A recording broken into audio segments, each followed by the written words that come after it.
What are you doing? Templating. Templating? Templating to... Arts and crafts at KSR? Arts and crafts. Yeah. Macaroni necklace next?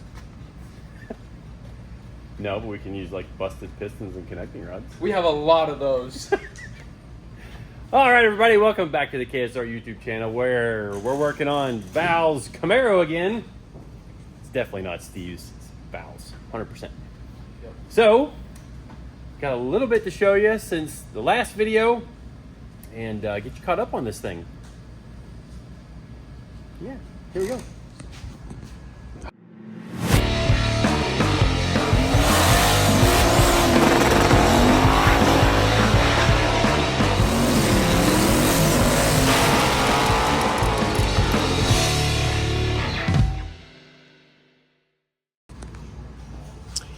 Ooh, more carbon.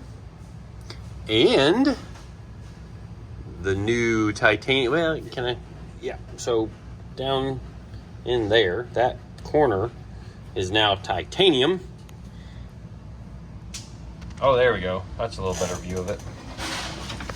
So that's actually what Eddie is working on the other side, is connecting that titanium piece down the side there. Oh yeah, here we go. That's kind of what it'll look like. I still got to trim that up, but sweet. Yeah, so it'll have a little bit of a gap out there on the edge for us to do the seal.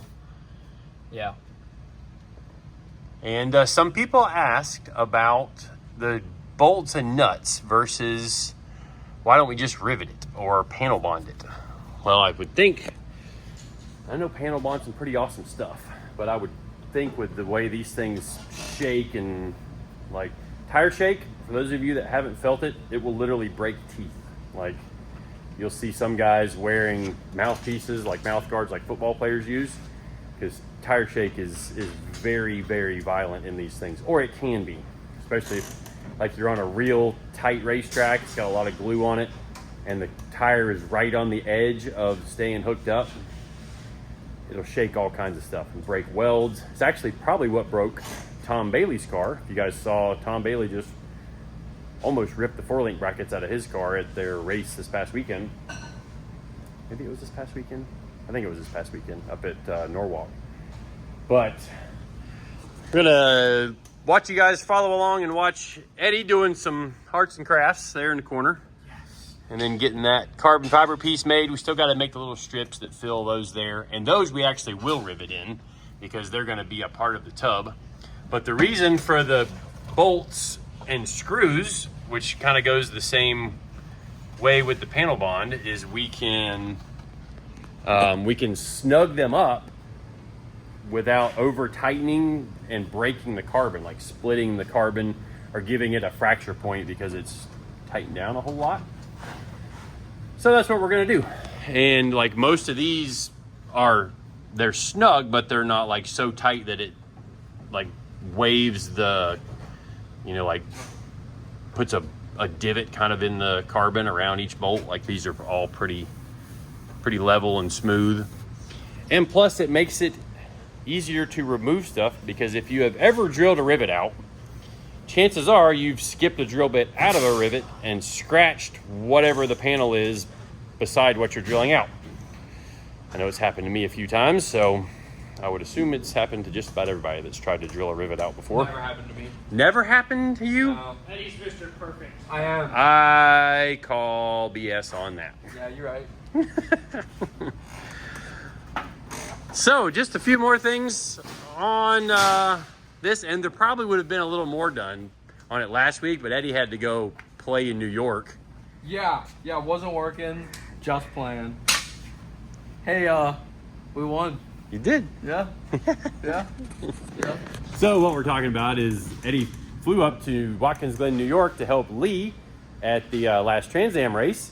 Had a little bit of drama Sunday morning where they had to start at the back of the field, and then Lee worked his way through the field, and thanks to a few cautions, he was able to keep catching back up to the other cars that were leading our class. And with 2 laps to go, he passed the leader and won the race with 2 laps to go. So pretty awesome deal. The Viper loves Watkins Glen, and he had a real good time. And actually, the car is back right through that wall again. It was Lee brought it back home, or brought it back here. Might as well be its home. He brought it back last night on his way home to Lakeland, so we've got to get it prepped for Virginia International Raceway that I think is about 4 weeks from now. So, but good job, Eddie. Thank you. Did some crew chiefing. Yeah, we had to work hard. And I was at home sitting on the couch, assistant crew chiefing. Yeah, you were via text message. You were coaching me on how to coach him. Texted me. Tell him to do this. Tell him to do that. Hey, it worked. It did. Because like there is some strategy that we employ for these races. I'm not going to tell you what some of those strategies are because our competitors may be watching. They might be. You don't know. Sorry, I had to. That may or may not get edited out. We'll see. But anyways, ended up winning another Trans Am race. I need to ask Lee how many that is total because I think it's like 20 or 22. Like it's up there. He's got the most GT class wins in Trans Am like ever. So that's kind of a cool little stat there for you. Have you ever showed them the poster?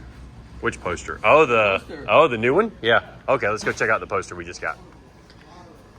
And like I was just telling our new guy Tom, we eventually want to make this whole wall, all these walls, like have different pictures of different customers' cars. See, back when Leroy was trying to get into 8s, that's kind of a cool one there. Obviously a good picture of Soccer Mom. My Cutlass back when it ran. How about that? Doing a little wheelie. I don't know what that's technically called. Independent Chevelle we worked on. Will's old 3rd gen Camaro. Lee's other red Viper. And then the official Trans Am 2024 poster has got the KSR prepped Viper in it. That's just cool. And then the other class champions. Let's see, that's Chris Dyson there. Danny Lowry there. I think that's Rafa Matos there. And then Michael Attaway, who was in the GT class. So, Trans Am class car.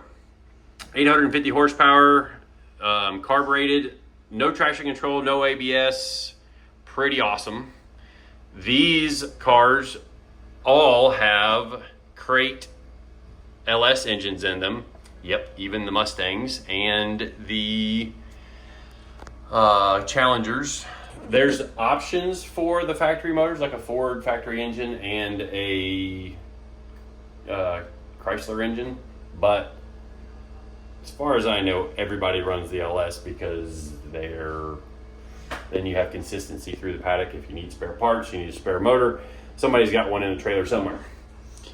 This is XGT, which these are full ABS, traction control, all kinds of craziness. And then the GT cars can also have that. Like GT is a little bit slower class than Super GT, which is where we are with the Viper.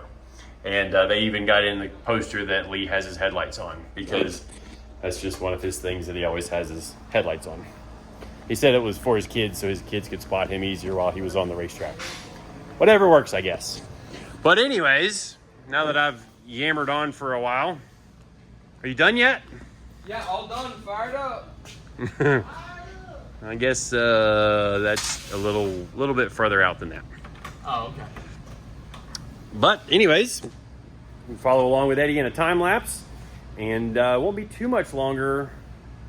I'm hoping the billet header parts will come in pretty soon here, so that we can start building some headers out at the front of the car. But I've got to build the front suspension first. But as soon as he gets done with this thing, we can get it back down on the ground again. Talking about you. Me? Yep. What do I do now? You're not done? Sorry, I had the Viper to work on, and a burnout car to put a motor back in. Oh yeah, we did all do that last Friday. Exactly. Or Thursday. Yeah. All right, anyways, let's get back to work and see if we can get some stuff done. So I wanted to show you guys at least part of the time lapse that Eddie recorded, just to give you guys an idea of how we fit each of these panels in.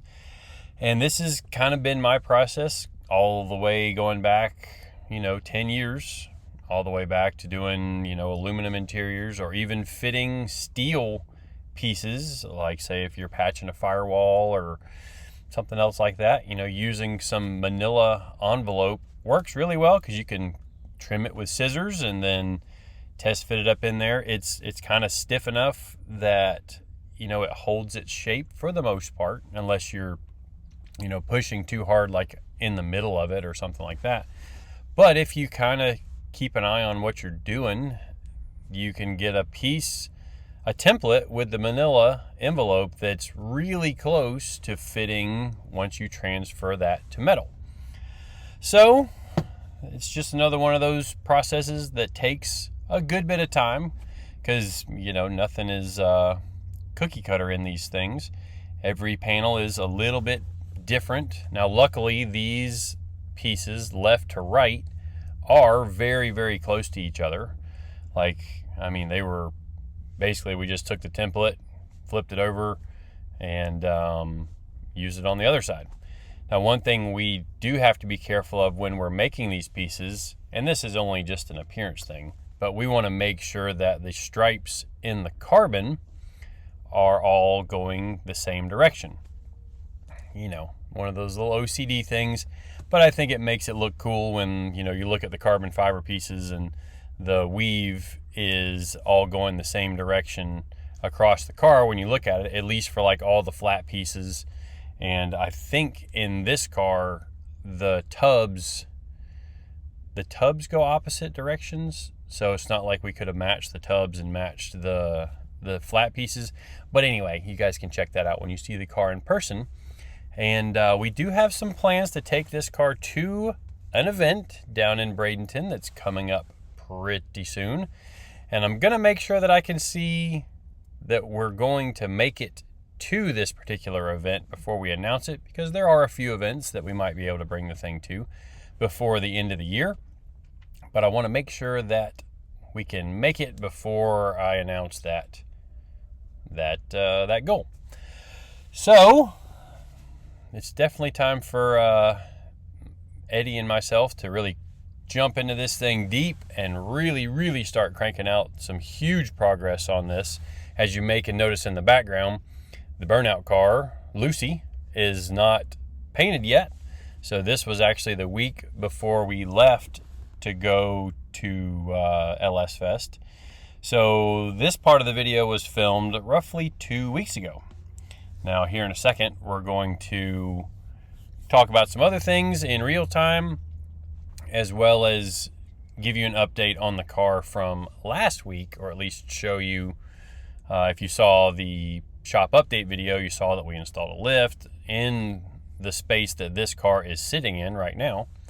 So obviously we didn't get too much work done on the car the week of LS Fest, but we are back working on it again pretty hard.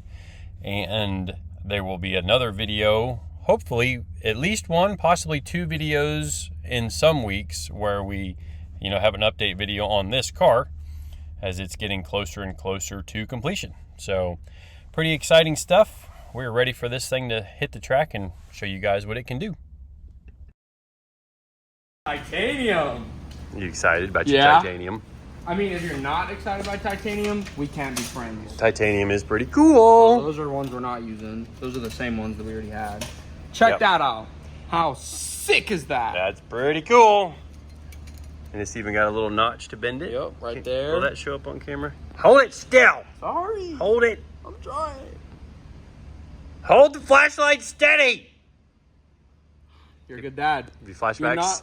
You're not a good dad unless you said that. Cool. So both of those get bent 90. So these are the ones that the Zeus's go through.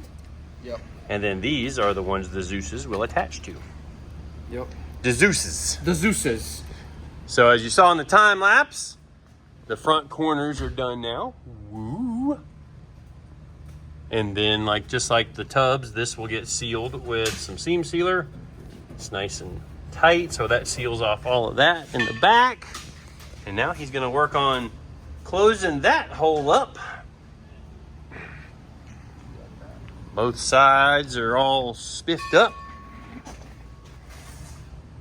Nice tight fit. Probably like, I don't know, maybe 3/16 of a gap there. So the fenders can't bust up stuff too much. And yes, we still have to make that filler panel. But we'll get her done. We've got a little bit of carbon scrap here and there. Actually, it's never scrap. Because if you can use it on a project, it's never scrap. Oh, and the Viper just jumped up off the ground. Future panel. Future panel, yeah, future panel, yep. Yeah, you cut a bar too short, that's not a future bar. You make a panel too small, it's a future panel. Yeah, there's been a few of those. Yeah, there's one there that's got some writing on it. That one's good. And then there's that's a future panel for sure. There's one there. Panel. That one's even got the protective layer stripped off of it. I know. Wow. Yeah, you'll have that. Have that on the big jobs? You will have that on the big jobs, and this is a big job. This is definitely a big job. Ooh, there we go. Had to get the glare off the camera. Looking good in there. All right, well, Eddie's gonna be back on this, and I'm going to dyno the burnout car. So one last quick time lapse to finish this video out, and this video is actually from right after we got back from LS Fest, but before the lift was operational, and I'm working on the car. You can actually see the car in the background there. I'm working on the car in the lift that the Viper was in, kind of getting some of the front hub assembled so that I can start mocking up the what I need to do to build the front control arms as well as mount the strut cup. Now, behind the scenes, some of the stuff you guys don't see is obviously some of the parts chasing and parts sourcing that happens on these projects. And after I get this all mocked up in the car, I do a decent bit of research and figure out a strut cup that I am going to use on the car for to mount the top of the front struts. And I think it's pretty trick. So we'll tell you guys about that once they come in, which probably by the time this video actually comes out, they should be in the shop either that day or the next day. But one of the things that I'm not sure if it's going to show super close in this video here is when I install the wheel studs. One of the things that I've always done with my wheel studs is I take some dry graphite lube and spray it on the actual stud itself. So I take oh yeah, here it is right here. I take a piece of this manila envelope and kind of fold it around the wheel stud so that I don't just spray this dry lube everywhere. But then I spray all of the studs from both directions, and it lubricates the lug nuts so that they don't get stuck. And if you've ever had that happen, you know how crappy it is. All right, y'all. Well, I wanted to close out this video and get another video out on Val's car, just because we did miss last week with LS Fest and, you know, all the mess that, or all of the thrash that there was getting ready to go to LS Fest, which, you know, may have been self-inflicted with the paint job on the burnout car. But, you know, that's the way it goes sometimes. I think the car looks awesome, so I think it was definitely worth it. But definitely going to have a lot bigger update next week on the car. And, you know, I'm going to leave it right here for now. You can kind of see some progress from here. I'm not going to get too close. You guys saw me assembling the spindle in that last time lapse there. And we've been kind of playing around with where that's going to fit. And obviously there's going to have to be two of them in there. So that'll wrap it up for this video. I wanted to at least get this out there into the world so that you know, it gives us a little bit more stuff happening before the next video comes out on the thing. But since the last clip of showing the car live in the shop update video, I did lower the rear another 3/4 of an inch. And it does have a 1/2 inch of spacer on it right now to bring the wheels kind of out more flush. Which the idea was that on the 275s we would need those, but I tell you what, it looks really good with the 315s tucked almost flush. Anyways, I'm gonna stop looking at it because it looks awesome.